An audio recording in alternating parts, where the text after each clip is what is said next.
कण श्री महागणेशाय नमः। राधे राधे दोस्तों, कैसे हैं आप सब। दोस्तों, आज की इस वीडियो में हम आपको अधिक मास के कृष्ण पक्ष की एकादशी, जिसे परम एकादशी के नाम से जाना जाता है, की कथा और महत्व बताएंगे। हिंदू पंचांग के अनुसार परम एकादशी अधिक माह में आती है। जब भी अधिक माह आता है, उस माह की कृष्ण पक्ष की एकादशी तिथि को परम एकादशी के रूप में मनाया जाता है। सभी एकादशियों की तरह ही परम एकादशी पर भी भगवान श्री हरि विष्णु की पूजा की जाती है। परम एकादशी के दिन भगवान श्री हरि विष्णु की पूजा करने और व्रत रखने से जीवन के सभी कष्ट दूर हो जाते हैं और सभी सुखों की प्राप्ति होती है। अधिक मास में परम एकादशी पड़ने के कारण इस एकादशी का महत्व कई गुना बढ़ जाता है। पुराणों में परम एकादशी का फल अश्वमेध यज्ञ के फल के बराबर बताया गया है। इस बार परम एकादशी का व्रत 13 अक्टूबर दिन मंगलवार को रखा जाएगा। धार्मिक मान्यताओं के अनुसार इस एकादशी का व्रत करने से भगवान विष्णु का आशीर्वाद प्राप्त होता है और इसके साथ ही दुर्लभ सिद्धियों की भी प्राप्ति होती है। इस एकादशी में स्वर्ण दान, विद्या दान, अन्नदान, भूमि दान और गोदान करना चाहिए।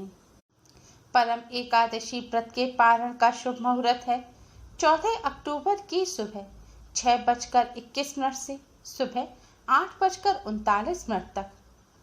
शुभ मुहूर्त की कुल अवधि है 2 घंटा 18 मिनट की। परम एकादशी भगवान विष्णु के भक्तों को परम सुख देने वाली मानी गई है। आज के दिन परम एकादशी की कथा सुनने मात्र से ही भगवान श्री हरि विष्णु की कृपा से परम सुखों की प्राप्ति होती है। दुख, दरिद्रता और गरीबी का नाश होता है। सभी कष्ट दूर हो जाते हैं। परम एकादशी की कथा इस प्रकार है। एक बार धर्मराज युधिष्ठिर भगवान श्री कृष्ण से बोले, हे जनार्दन, अधिक मास के कृष्ण पक्ष की एकादशी का क्या नाम है तथा उसकी विधि क्या है? कृपा करके मुझे बतलाइए। भगवान श्री कृष्ण बोले, हे राजन, अधिक मास में कृष्ण पक्ष में जो एकादशी आती है वह परम एकादशी, परमा एकादशी, पुरुषोत्तमी एकादशी या कमला एकादशी कहलाती है। वैसे तो प्रत्येक वर्ष 24 एकादशियां होती हैं, लेकिन जब अधिक मास या मल मास आता है तब इनकी संख्या बढ़कर 26 हो जाती है। अधिक मास या मल मास को जोड़कर वर्ष में 26 एकादशियां होती हैं। अधिक मास में 2 एकादशी आती हैं। अधिक मास की शुक्ल पक्ष की एकादशी को पद्मिनी एकादशी और कृष्ण पक्ष की एकादशी को परम एकादशी के नाम से जाना जाता है। परम एकादशी परम सुखों को देने वाली है। जो भी भक्त इस एकादशी पर भगवान श्री हरि विष्णु की पूजा करते हैं, कथा सुनते हैं, व्रत रखते हैं, भगवान श्री हरि विष्णु उनके सभी कष्टों को दूर कर देते हैं और सुखमय जीवन का आशीर्वाद देते हैं। इस एकादशी पर भगवान विष्णु की पूजा करने और कथा सुनने मात्र से ही दुख, दरिद्रता और गरीबी का नाश हो जाता है। अब मैं तुम्हें परम एकादशी की कथा सुनाता हूँ, सो ध्यान पूर्वक सुनो। कापिल्य नगरी में सुमेधा नामक एक ब्राह्मण अपनी पत्नी के साथ निवास करता था। ब्राह्मण बहुत धर्मात्मा था और उसकी पत्नी पतिव्रता स्त्री थी। यह परिवार बहुत सेवा भावी था। दोनों स्वयं भूखे रह जाते, परंतु अतिथियों की सेवा हृदय से करते थे। धन के अभाव के कारण एक दिन ब्राह्मण ने अपनी पत्नी से कहा, धन उपार्जन के लिए मुझे परदेश जाना चाहिए, क्योंकि इतने कम धन से परिवार चलाना अति कठिन काम है। ब्राह्मण की पत्नी ने कहा, मनुष्य जो कुछ पाता है वह अपने भाग्य से ही पाता है।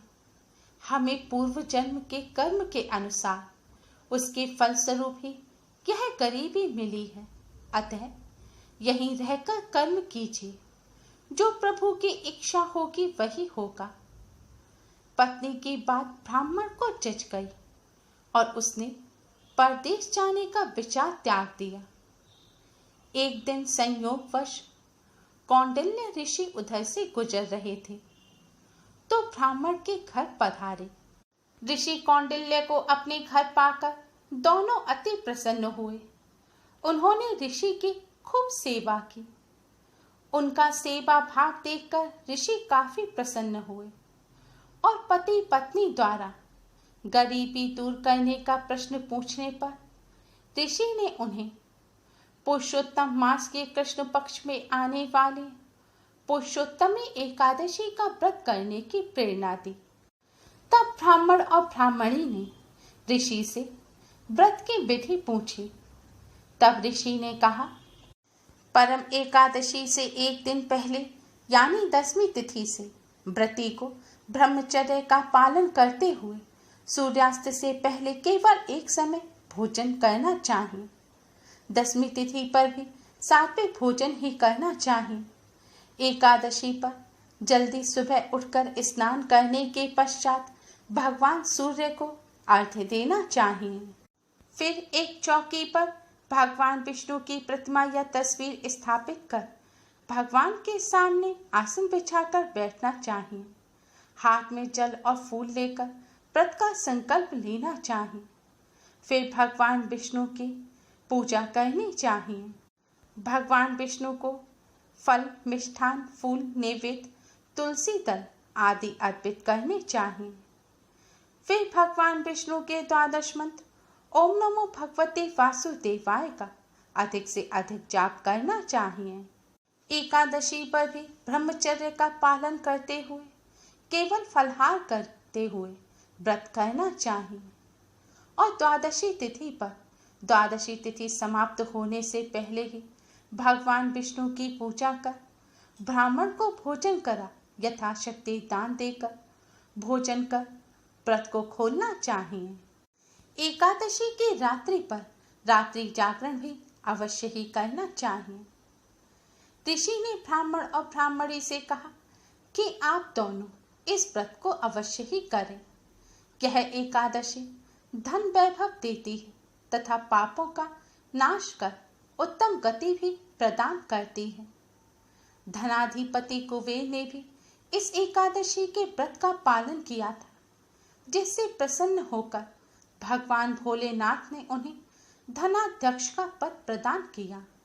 ऋषि की बात सुनकर दोनों आनंदित हो उठे और अधिक मास के कृष्ण पक्ष की एकादशी आने पर दोनों ब्राह्मण और ब्राह्मणी ने विधि पूर्वक इस व्रत को किया, जिससे उनकी गरीबी दूर हो गई और पृथ्वी पर काफी वर्षों तक सुख भोगने के पश्चात वे पति पत्नी श्री विष्णु जी के उत्तम लोक को प्रस्थान कर गए। हे राजन, जो कोई भी मनुष्य विधि पूर्वक इस व्रत को करेगा भगवान विष्णु निश्चित ही उसका कल्याण करेंगे। दोस्तों, परम एकादशी की कथा संपूर्ण हुई। आज के दिन इस कथा को सुनने मात्र से ही भगवान श्री हरि विष्णु की कृपा से दुख दरिद्रता और गरीबी का नाश होता है, धन वैभव की प्राप्ति होती है, पापों का नाश हो, सुख में जीवन प्राप्त होता है। उम्मीद है आपको हमारी ये वीडियो पसंद आई होगी। Please like